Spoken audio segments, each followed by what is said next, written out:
Good afternoon, everyone. Thank you for joining us for this December 3rd, 3:30 p.m. presentation entitled Achieving the Public's Expectations for Water Quality in Minnesota. You get two presenters this afternoon. My name is Chuck Fritz. I'm the Executive Director of the International Water Institute. I'll present the first few opening slides and then turn it over to Mark Deutschman, who is the International Water Institute Research Director. We'll start with a brief overview of the International Water Institute, followed by Minnesota's water quality situation, or problem as we see it. And then Mark will talk about one strategy that we think can help address this problem. The presentation should last about 20 minutes, followed by time for any questions that you might have. So let's get started. The International Water Institute was formed in 2000 to address recommendations from the International Flood Mitigation Initiative after the 1997 Red River the North flood. IFMI recommended establishing an organization to conduct watershed research and watershed education. That, in its essence, is what the Institute does. The research that we conduct is all applied research, and we focus on decision support for resource managers in the region. The Institute has initiated a number of projects with regional or statewide significance that you might be aware of, including River Watch, River of Dreams, the collection of Red River Basin LIDAR data, surface and subsurface drainage best management practices, and the prioritized target and measure application. The Institute also provides a number of services to watershed districts and soil and water conservation districts to develop effective one watershed, one plan implementation strategies. And the approach that Mark will outline in a few minutes is based on our experiences working on these plans. There is little argument that Minnesotans strongly support clean water. The Clean Water Legacy Act was passed in 2006, which generates between $150 and $200 million each biennium to support clean water efforts across the state. Each year since passage, about 45% of clean water funds are granted to local governments for implementation. Now also note that the most recent or proposed Clean Water Council's 2022-23 draft budget recommendation will support 278 and 148 greater Minnesota FTEs. So we can agree that Minnesota supports clean water. However, there are a couple of questions that we should consider. And the first and most obvious one is, well, what was the public thinking when the act was passed? Speaking for myself, I know I was not thinking of adding over 400 new state and local government employees when I cast my vote. And secondly, what exactly is the public's expectation for improving water quality in the state? Now, outside of my one anecdotal data point on the first question, the truth is we really don't know the answers to these questions. So today I'm going to pose an important question, and it's a question that we all should try to answer, and that is, how exactly are we going to measure success?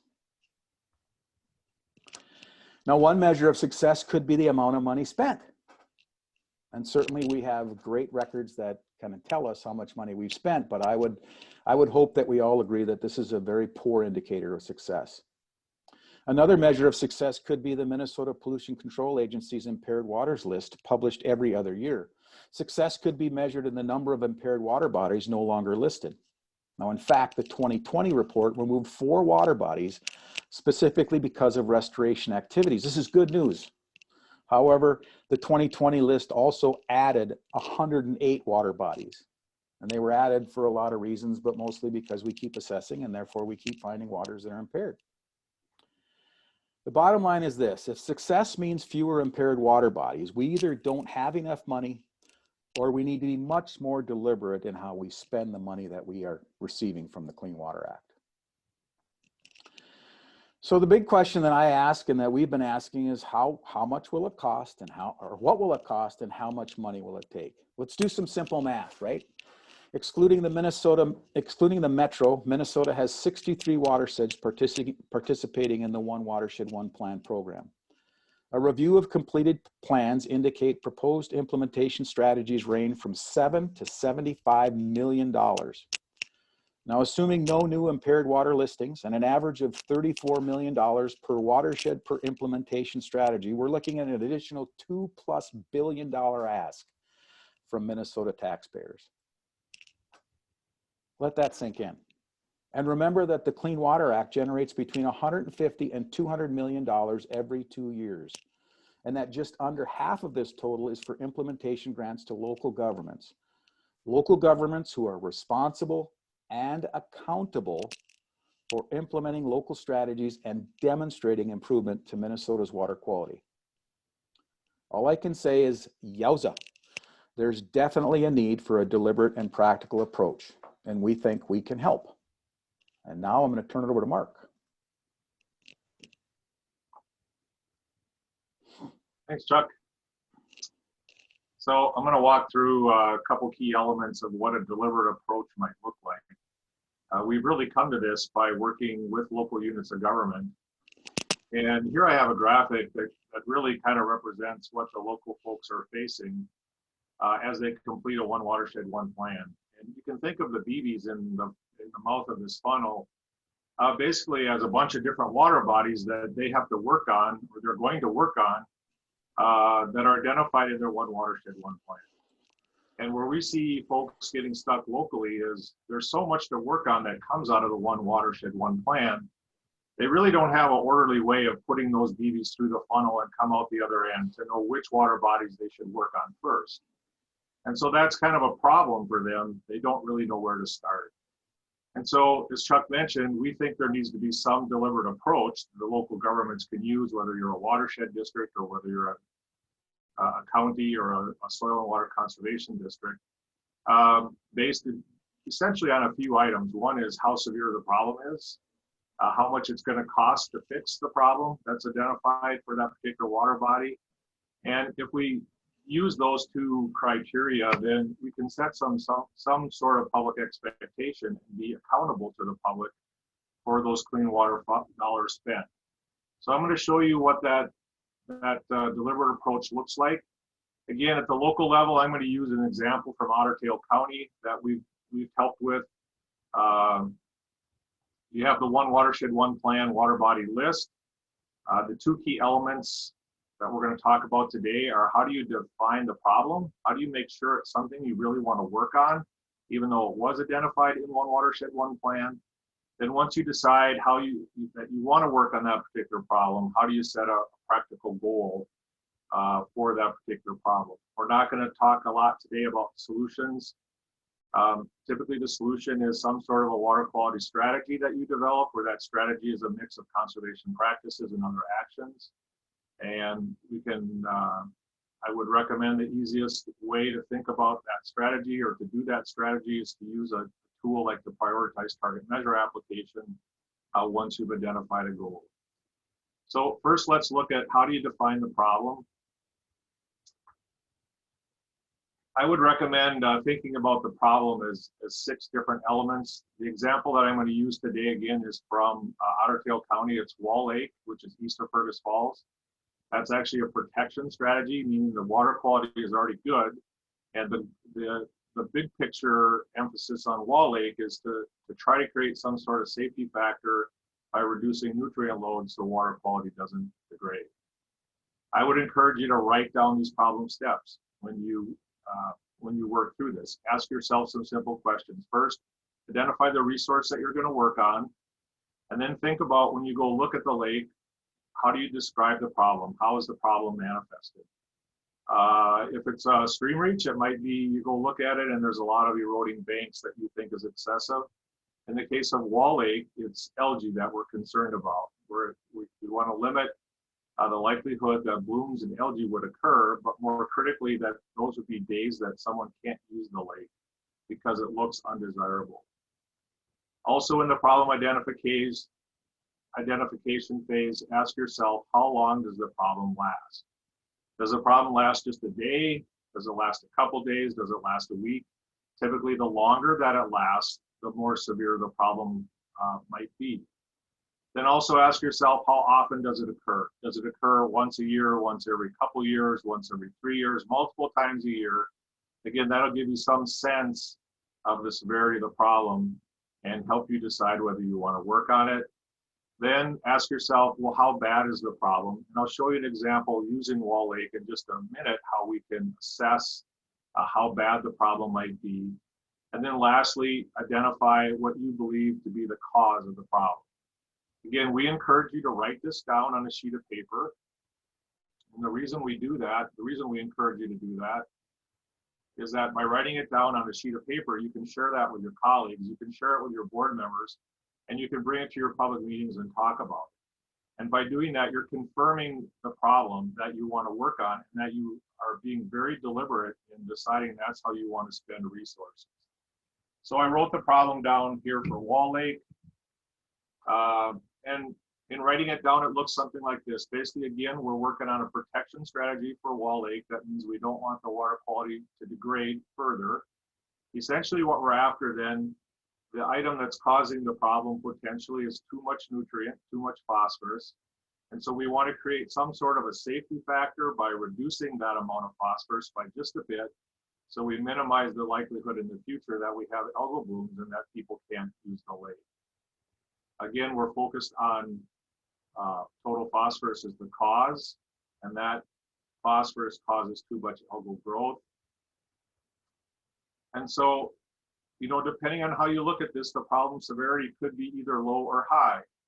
If it's a really valuable resource, the problem severity might be high, or the urgency to protect it might be high, because you don't want it to deteriorate.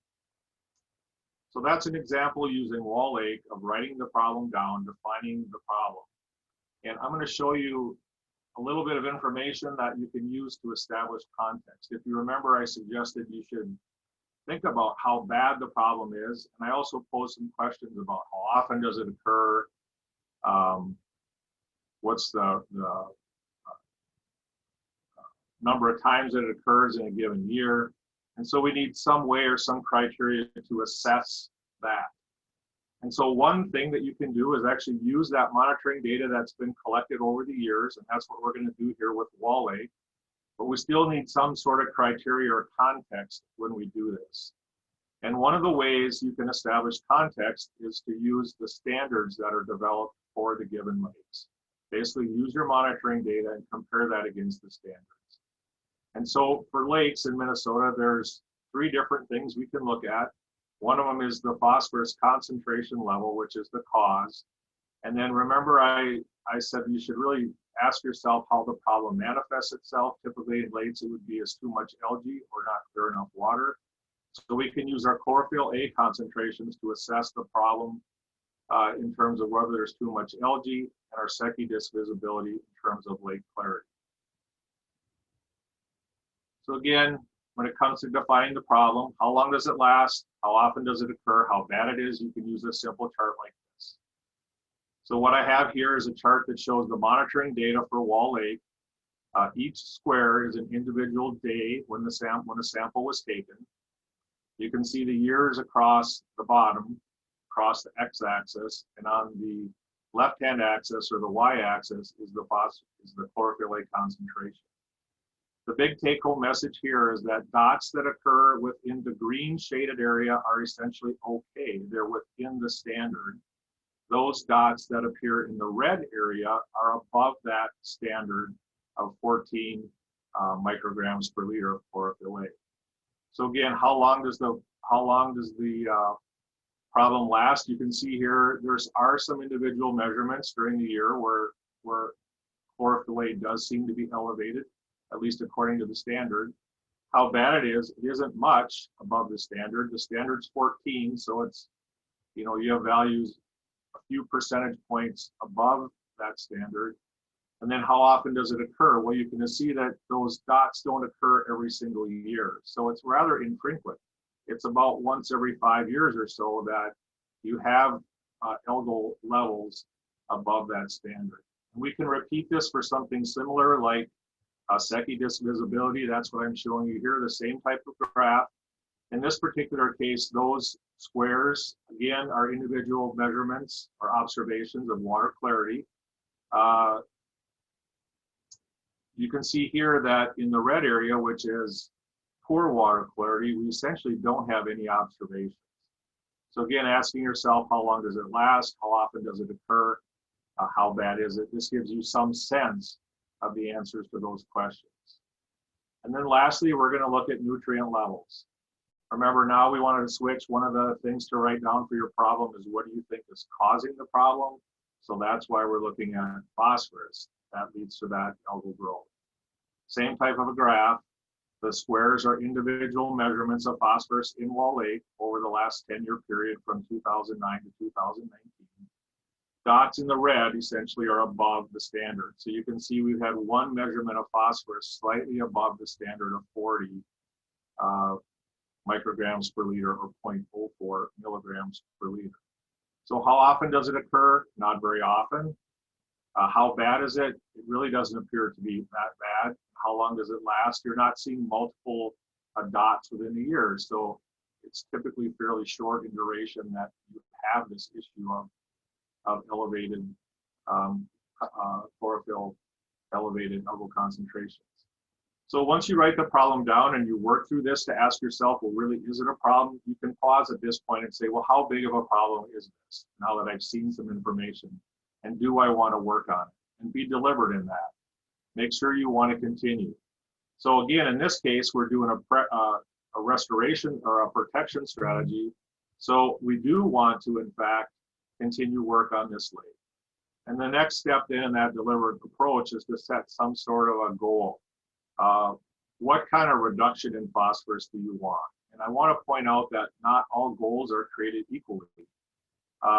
As we have more information, the quality of the goal can improve, and that means that the outcome certainty increases as the goal quality increases. Typically in a one watershed, one plan, the type of goal that you get is going to be some sort of a percent reduction that comes from somewhere. And that would be an example of a level 1 goal. It's certainly a goal, but it doesn't tell you or guarantee for you the outcome of improved water quality. A better goal would be based on some sort of computer modeling that relates the reduction in load to the concentration in the lake to that better water quality. And so I'm going to use that level 1 goal from one watershed plan, again, going back to Wall Lake.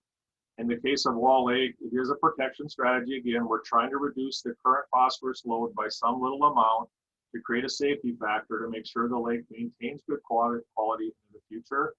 The current load from the one watershed, one plan is about 1,078 or 77 pounds per year, and the goal is a 15% reduction. So we want to reduce that by about 162 pounds per year of phosphorus. You could just go to work with this goal and start developing your strategy, but we're recommending that you use a tool to assess that goal before you take that step. Whoops. And the tool that we like to use is what we're calling a cost curve. It looks something like this. This information comes from the prioritized target measure application. What I'm showing you here is total cost to implement on the x-axis, and on the y-axis is the load reduction of phosphorus per year. You'll see on the graph that there's a blue line that relates the two. And one thing that I want to point out about the blue line is you'll see a point on this blue line right here where the slope of the line changes. And that's important because as the line gets flatter, the cost effectiveness of those conservation practices you're implementing decreases. You can see from a curve like this where the current goal is set. Essentially, it's set here about 162 pound reduction. That's the top horizontal dashed line. If you follow that down to cost, you're seeing that 15% reduction costs you about $730,000 to achieve. What we would recommend or ask you to think about is perhaps a better interim goal might be a less reduction that's set at the point where the cost of the practices basically increases. And that's the second set of lines that I have there. A 5% reduction to create that safety factor would cost you $50,000. So at this point, you kind of have to weigh the severity of the problem versus the investment and work through that as well. We would recommend that maybe a better approach would be to set an interim goal at that 5% reduction that you can achieve for about 50 grand. Start your water quality practices, start your conservation measures in the field, and then use your monitoring data to confirm that you're making progress. Once you achieve that interim goal, then pause and decide whether you want to continue on to that 162 pound reduction at a cost of $733,000. And so those are two elements of our deliberate approach. Again, confirm the problem, do your due diligence, don't just take it from your one watershed, one plan. Use some of that monitoring data and confirm it's real and confirm it's something you want to work on. And then also set some sort of practical water quality goal. Again, do a little bit of due diligence. You're going to spend a lot of money. And so, whoops, you're going to spend a lot of money potentially. We would recommend that once you do this, you don't necessarily have to give that savings back to Bowser. So if you decide to work toward that interim goal and you're going to free up $680-some thousand, or $160,000, then you can use that money on some other priority stream, one of those other BVs, if you wish, that's coming through that funnel. And so we suggest that if you apply this deliberate approach, you're going to come up with better outcomes. The outcome's going to be described in actual better water quality, as Chuck mentioned, that result in lakes or streams coming off that impaired water list rather than dollars spent. You'll be demonstrating wise use of the legacy dollars, and we'll be fulfilling the public expectation for actually realizing clean water. And maybe, just maybe, if we're very deliberate, we'll have enough money in the Clean Water Legacy Act to make substantial progress on those impaired water bodies and improving water quality in Minnesota. So, thanks for listening. Thanks for listening.